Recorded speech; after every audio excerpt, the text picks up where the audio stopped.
Welcome back to the podcast. Well, why does it sometimes seem that our worship is thinning out over time? And why does it seem that church worship grows flat over time as well? These are realities we all face at some point, and they lead us to consider the first implication of seeing and savoring the providence of God.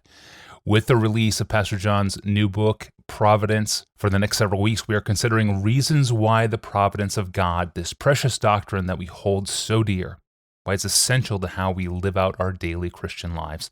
Last Wednesday, we opened this new series in episode 1571, looking at why we must live aware of God's providence. Now we get very specific. There are 10 real-life effects and implications of this doctrine on our lives. Here with implication number 1 is Pastor John. The question we are posing is this: what are the real-life effects of knowing and loving, seeing and savoring the all-pervasive, all-embracing providence of the ever-wise, ever-just, ever-merciful God of Scripture?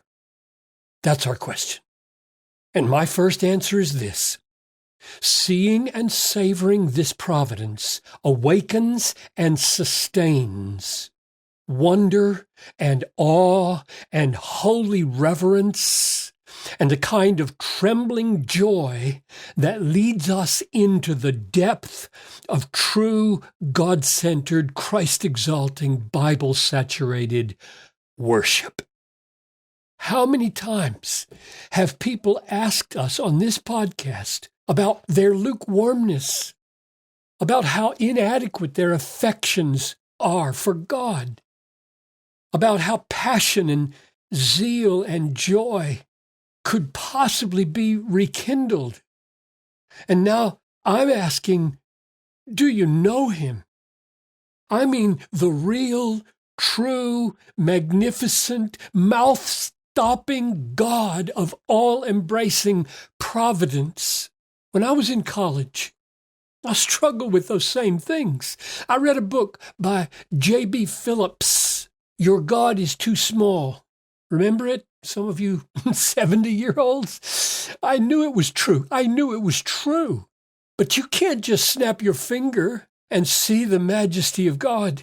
I was blind to the all-pervasive, all-embracing providence of God, the grandeur of the all-governing, purposeful sovereignty of God.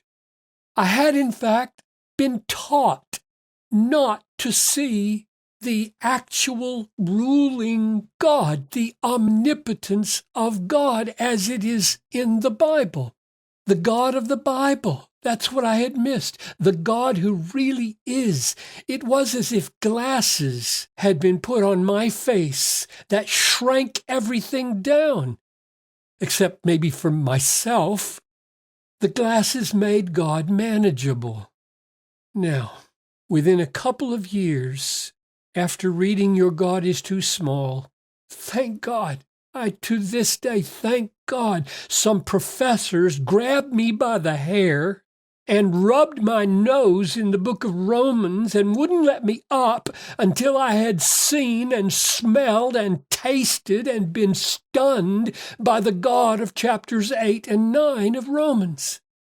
All praise to God, I say. All praise to God for those who would not let me escape from Scripture into some philosophical detour that strips God of the glory of His all-governing providence. My heart aches to this day. In fact, I got a letter just the other day from a pastor who was leaving his church because the elders wanted to go a new seeker direction. My heart aches for so many churches bent on being lightweight, seeker-friendly churches while their people are starving. They don't know what they're starving for, but they're starving for the greatness of God. David Wells, 25 years ago, in his book on No Place for Truth, put it like this: it is this God, majestic and holy in His being, this God whose love knows no bounds because His holiness knows no limits, who has disappeared from the modern evangelical world. Well, yes, that's an overstatement, but it's not without warrant. Leslie Newbigin from the British angle said the same thing. He said, I suddenly saw that someone could use all the language of evangelical Christianity, and yet the center was fundamentally the self. And God is auxiliary to that.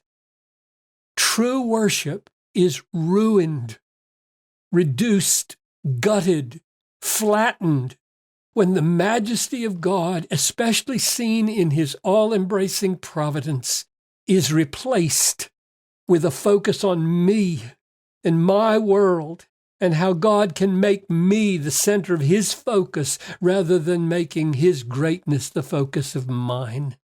If we see and savor the biblical panorama of the providence of God for what it really is, we will lift our hands in silence, groping for words that do not feel pitiful before his majesty.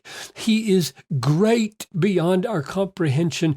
God has shown us in the Bible more of himself and more of his ways than we will ever exhaust in this world. I have filled a book, a 700-page book on providence, by simply tracing his counterintuitive wonders through Scripture. He has not been sparing in his revelation of his splendors. They are meant to make us soar and sing over the purposeful sovereignty of God. And how can we not be God besotted when every day we are immersed in an ocean of God-given, God-governed, God-revealing wonders as we are every day? Did not Hannah sing? I'm underlining worship now. Sing over this providence. The Lord kills and brings to life. The Lord makes poor and makes rich. He brings low and he exalts. Did not Miriam sing over this providence? The horse and the rider he has thrown into the sea. Did not Moses follow her in song over this providence? Pharaoh's chariots and his host he cast into the sea. In the greatness of your majesty, you overthrow your adversaries. Who is like you, majestic in holiness, awesome in glorious deeds, doing wonders? And did not the psalmist sing and sing and sing over this providence? The Lord brings the counsel of the nations to nothing. He frustrates the plans of the peoples. The counsel of the Lord stands forever, the plans of his heart to all generations. He makes wars to cease to the ends of the earth. He breaks the bow, shatters the spear. He burns the chariots with fire. Whatever the Lord pleases, he does. In heaven and on earth, in the seas and all deeps. And did not Mary, the mother of Jesus, sing over this providence in Luke 1? The Lord has scattered the proud in the thoughts of their hearts. He has brought down the mighty from their thrones and exalted those of humble estate. That's Mary talking. Oh, bless her. No wonder we call her Blessed Virgin. And did not Paul sing over this providence? Oh, the depth of the riches and the wisdom and the knowledge of God. How unsearchable are his judgments and how inscrutable his ways. For who has known the mind of the Lord, or who has been his counselor, or who has given a gift to him that he should be repaid? For from him and through him and to him are all things. To him be glory forever and ever. If there are believers or churches whose worship feels thin and passive and routine, could it be that they just do not know this providence, this God? So, real life effect number one, at least in my life, and I have seen it true in hundreds, real life effect number one, of seeing and savoring the providence of God is this: it awakens and sustains wonder and awe and holy reverence and a kind of trembling joy that leads us into the depth of true God-centered, Christ-exalting, Bible-saturated, soaring with song worship.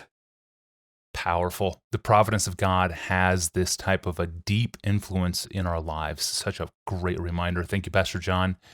Next Wednesday, we will return with effect number 2.